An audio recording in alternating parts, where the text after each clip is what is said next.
Binawi ng Kamara ang contempt order laban sa ilang personalidad na sangkot sa Pogo kabilang si Alice Go.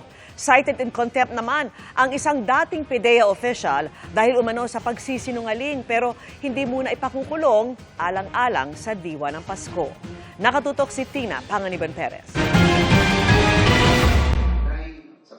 Uminit ang ulo ng mga kongresista nang paulit-ulit na nanindigan ang dating pinuno ng Philippine Drug Enforcement Agency na wala siyang alam sa umano'y warrantless arrest kay Jed Pilapil C., asawa ng umano'y drug suspect na si Alan C., ilang taon na ang nakakaraan. Since it's already delegated to my investigator, hindi ko alam na kung ilang araw ba siya doon. As to detaining her,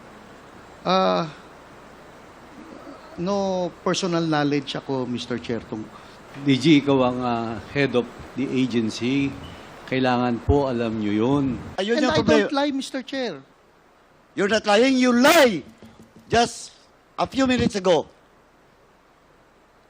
sa harap ko, sinabi mo na that authority was delegated to your personnel. Yes, Mr. Chair. Nung tinanong ka ni Chairman Acop, inamin mo. Question of command responsibility. I move to cite in contempt. General Wilkins, pasensyaan po tayo dito. Nanindigan din si Wilkins Villanueva na wala siyang intelligence report na sangkot sa droga si Michael Yang na Presidential Economic Advisor noong Administrasyong Duterte. Dun sa report ni Colonel Acerto at lagi niyang sinasabi sa atin na meron siyang intelligence report against Michael Yang. During the time na magkasama kami, wala namang Michael Yang kami. In the spirit of Christmas, imbes na agad na arestuhin at idetine sa Kamara si dating PDEA Chief Villanueva, nagdesisyon ang Quadcom na simulan ang parusa niya sa January 13, 2025, kung kailan nakatakdang magbaliksasyon ng Kongreso matapos ang kanilang Christmas break. Lifted naman ang contempt at detention order sa kapatid ni Yang na si Tony Yang dahil nasa kustodiya siya ng Presidential Anti-Organized Crime Commission o PAOC dahil sa mga immigration violations. Lifted din ang contempt order laban kay Alice Go dahil pinakulong na ng korte sa Pasig City Jail dahil walang piyansa ang hinaharap nilang kasong human trafficking.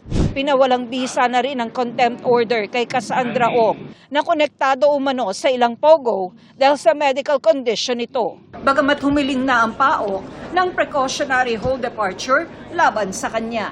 Lifted na rin ang contempt order laban kay Police Major Leo Laraga na kasama sa mga nagsilbi ng search warrant kay dating Albuera Leyte Mayor Rolando Espinosa na nauwi sa barilan at pagkasawi nito.